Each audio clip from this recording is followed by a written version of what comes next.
Hello guys, hello mga ka-farm. Ito yung bago kong experiment. Kailangan tayong mag-study bawat planting season or bawat ganito mga ka-farm dahil kailangan talaga nating subukan.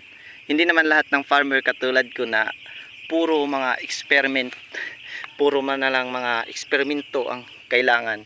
Dahil alam nyo mga ka-farm, ako'y nag-eksperimento dahil baka bigyan tayo ng malaking yield kapag ganyan lang. Siyempre, hindi na magastos yung ano. Pero, yung kasunod na mga hills mga ka-farm, ano lang, mga 3 inches o between hills. Pero yung row niya ay parang dalawang dangaw. Dangaw ba? Tawag sa Bisaya. Yun mga ka-farm. Ganyan. O, yan ang resulta. Pero kung na-notice nyo mga ka-farm, kung nakakita na kayo ng mechanical rice transplanter, parang ganito yung product, di ba? Pero halos yung sa mechanical transplanter is ano pa dito mga ka-farm, halos sobrang in Bisaya is tapan. Tapan ba?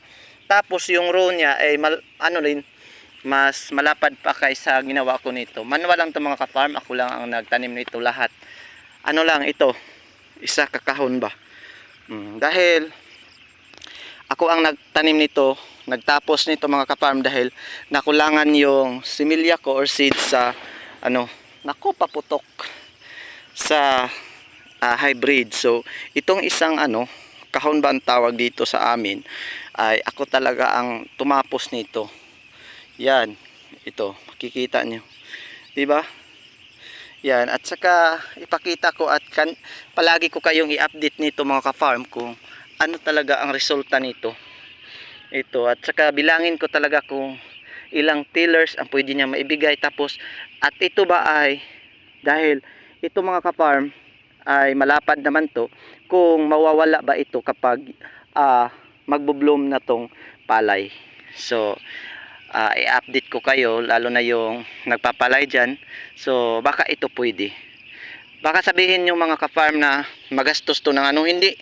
Dahil nakasave tayo sa spacing sa between row, di ba? Dalawa ka dungaw, dako kay kung taas kay kung kamot halos duha ka dungaw. Tanawa, di man siya uniform kay dili man wa kung nagbagis ani or hindi ko ginamitan ng marker.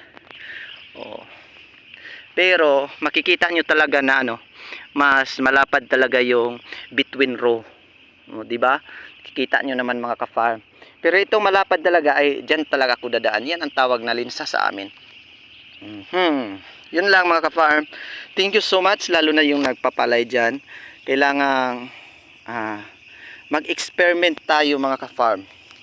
Mag-experiment tayo lalo na sa ganito dahil pwede naman natin sabihan yung mananumay sige, kailangan okay lang sa akin na apat lang yung dalhin nyo mga ka-farm, malayo lang yung distansya, tapos nakasunod-sunod yung itatanim nyo, di ba? Yan, ganyan ang farmer, ganyan talaga yung farmer. Para sa akin, kailangan mag-experiment tayo palagi bawat tanim. Sa susunod mga ka-farm, apply na naman natin ito dito lang din or doon sa kabila, yung malapit sa irrigation or STW. Kasi pakita ko sa inyo yung pagtatanim ng proper na SRI talaga.